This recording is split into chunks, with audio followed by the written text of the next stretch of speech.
बिस्मिल्लाहिर्रहमानिर्रहीम अस्सलाम वालेकुम डियर स्टूडेंट्स। इस वीडियो में हम देखेंगे कि जो फिज़िक्स के फर्स्ट ईयर या सेकंड ईयर के पेपर में लॉन्ग क्वेश्चन आते हैं बोर्ड एग्जाम में, उसको कैसे सॉल्व करें, किस तरह सॉल्व करें कि 5 नंबर मिल जाए। आप देखिए कुछ क्वेश्चंस होते हैं जो कि ना बहुत ज़्यादा लेंथी होते हैं, तो बोर्ड एग्जामिनर कौन से आपके जो मेन पॉइंट हैं उनको चेक करता है कि आपको नंबर पूरे दे दे। तो किस तरह लॉन्ग को लिखना है ये इस वीडियो में हम देखेंगे। ये हमारा मकसद है इस वीडियो का कि आपको लॉन्ग क्वेश्चन के बारे में बताया जाए कि जब पेपर चेक करते हैं तो लॉन्ग क्वेश्चन में क्या क्या चीज़ें चेक की जाती हैं, कौन कौन सी रिक्वायरमेंट देखी जाती हैं। अगर वो पूरी हों तो आपको 5 नंबर दे दिए जाते हैं। ठीक है जी।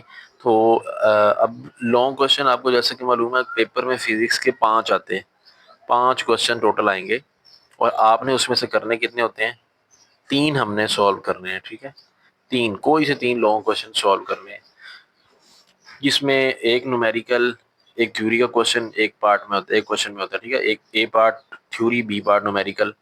इस तरह सेकंड में भी ऐसे ही, थर्ड में भी ऐसे ही, फोर्थ में भी ऐसे ही, फिफ्थ क्वेश्चन में भी ऐसे ही होगा, एक न्यूमेरिकल एक थ्योरी। और थ्योरी वाला जो क्वेश्चन होता है 5 नंबर का होता है।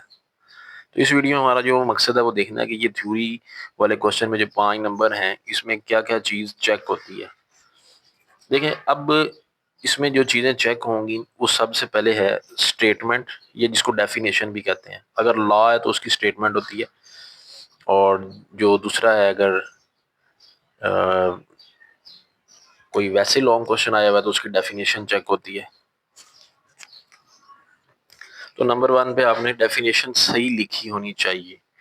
ठीक है, और नंबर 2 पे उसकी जो डायग्राम है, लॉन्ग क्वेश्चन में यूजुअली एक डायग्राम होती है, तो अगर डायग्राम है तो वो डायग्राम आपकी बिल्कुल करेक्ट बनी होनी चाहिए, लेबल भी की होनी चाहिए। ठीक है, नंबर 3 उसकी जो मैथमेटिकल फॉर्म है तो वो आपने बिल्कुल ठीक से सॉल्व की हो। ठीक है, और नंबर 4 मैथमेटिकल फॉर्म का जो एंड रिजल्ट है वो बिल्कुल एक्यूरेट होना चाहिए, जो कि उसका आंसर बनता है। अब इसकी मैं आपको एग्जांपल देता हूँ। अब ये देखिए, एक टॉपिक है इक्वेशन ऑफ कॉन्टिन्यूटी। ठीक है, अब इक्वेशन ऑफ कॉन्टिन्यूटी में ना सबसे पहले डेफिनेशन है, तो देखिए उसको आपने ऐसी डेफिनेशन बना के सबसे पहले उसकी लिख देनी है। ठीक है, और साथ में जो उसकी मैथमेटिकल फॉर्म है जो कि हमने प्रूव करनी है वो साथ में एक बार मेंशन कर दिया करें अगर वो है तो। ठीक है, कुछ इस क्वेश्चन में होगी कुछ में नहीं होगी। ठीक है, अगर है तो आपने लिख देनी है, तो आपको यहाँ पे 1 नंबर मिल जाएगा। ठीक है जी, ये आपने लिख देनी है, लिख दिया करनी है। उसके बाद सेकंड चीज है इसकी डायग्राम बिल्कुल ठीक बना लेनी है आपने। ये डायग्राम देखिए जैसे कि यहाँ पे बनी हुई है, ये डायग्राम आपने बना लेनी है। ये चीज चेक होगी ये डायग्राम बनी है कि नहीं। नंबर 3 पे जो है वो है इसकी कैलकुलेशन। कैलकुलेशन स्टार्ट भी सही की होनी चाहिए, जैसे कि यहाँ पे देखिए ये स्टार्ट हो चुकी है कैलकुलेशन यहाँ से। ठीक है, और ये आगे चल रही है, ये देखिए बिल्कुल ठीक ऐसे कैलकुलेशन चल रही है, बिल्कुल ऐसे ही आपने इसको चलाते जाना है। मेन चीज आपकी जो चेक होनी है ना, अब ये कैलकुलेशन के स्टेप चेक होंगे ये बिल्कुल ठीक है, और एंड पे रिजल्ट ठीक निकला है कि नहीं। तो ये देखिए, ये एंड पे रिजल्ट जो है निकल आया, A V is equal to constant, जो कि हमने प्रूव करना था। ठीक है जी, तो अगर ये चीजें आपकी पूरी हो ना लॉन्ग में तो यूजुअली आपको 5 नंबर पूरे मिल जाते हैं। ऐसी कोई एक आध नंबर कटने का ही चांस होता है कि आपके कट जाए, वो भी अगर एक आध नंबर जो है वो भी ना कटे उसके लिए आपको क्या करना पड़ेगा। उसके लिए फिर आपको ये जो थ्योरी होती है ना क्वेश्चंस के अंदर, consider an ideal fluid is flowing through a pipe as shown in fig, let it cover distance del x1 at lower end. ठीक है, एंड अपर एंड जो भी इसमें मेंशन किया गया, तो ये अगर आपने लिखी हो ना फिर आपको कोई चांस नहीं होता कि आपका कोई नंबर कटेगा। एक और एग्जांपल देख लें, law of conservation of momentum है। अब इसमें डिफाइन नहीं होगी, लॉ की हमेशा स्टेटमेंट ही होती है, तो स्टेटमेंट अगर आपने लिख ली है बिल्कुल ठीक तो 1 नंबर आपको मिल जाएगा, यहाँ पे 1 नंबर।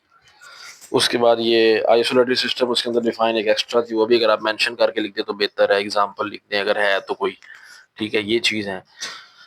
उसके बाद मेन चीज़ है डायग्राम। तो ये डायग्राम अगर आपने बिल्कुल करेक्ट बनाई हुई है जैसे कि बुक पे बनी हुई है तो आपको एक डेफिनेशन का एक यहाँ मिल जाएगा, 2 नंबर। ठीक है जी, उसके बाद आपकी जो मैथमेटिकल फॉर्म है वो देखो, जैसे कि यहाँ पे कितनी ज़बरदस्त तरीके से बच्चे ने हल की हुई है। ठीक है, ये आपने बिल्कुल ठीक किया ना, तो आपको यहाँ भी नंबर मिल जाएगा। ठीक है, एंड रिजल्ट अगर ठीक है ना, अगर आप रिजल्ट को थोड़ा कोई ऐसा रिजल्ट हो जिसमें कि मेंशन भी किया जा सकता हो, तो उसको जरा मेंशन भी कर दिया करें कि total linear momentum isolated system का हमने देखा कांस्टेंट रहा है, मोमेंटम बिफोर क्लूजन इक्वल आया है मोमेंटम आफ्टर क्लूजन के। ठीक है, तो ये ऐसे करके अगर आप लिखेंगे ना, तो आपको देखिए यहाँ पे मैंने आपको गिना के दिखा दिया कि एक डेफिनेशन का नंबर मिल जाता है, एक नंबर डायग्राम का भी मिल जाता है, और साथ में डेरिवेशन के 2 नंबर मिल जाते हैं। अब एक नंबर जो है वो थ्योरी जो होती है ना, लेट, कंसीडर, इस तरह का लिखने का होता है। ठीक है, अगर वो आपको आती है तो फिर आपको कोई नंबर नहीं कटेगा, लेकिन 5 में से 4 नंबर आप ले सकते हैं अगर आप डायग्राम, डेफिनेशन और मैथमेटिकल स्टेप पूरे कर आते हैं तो उम्मीद है ये आपको लॉन्ग क्वेश्चन लिखने का तरीका समझ आ गया होगा। अब आपके नंबर नहीं कटेंगे लॉन्ग क्वेश्चन में। नेक्स्ट टाइम इंशाल्लाह मैं एक वीडियो बनाऊंगा कि कौन कौन से चैप्टर के न्यूमेरिकल आपको करने चाहिए, वो जल्द ही अपलोड होगी इस चैनल पे। मिलते हैं नेक्स्ट वीडियो में, जल्द। अपना ख्याल रखिएगा। अल्लाह हाफिज़।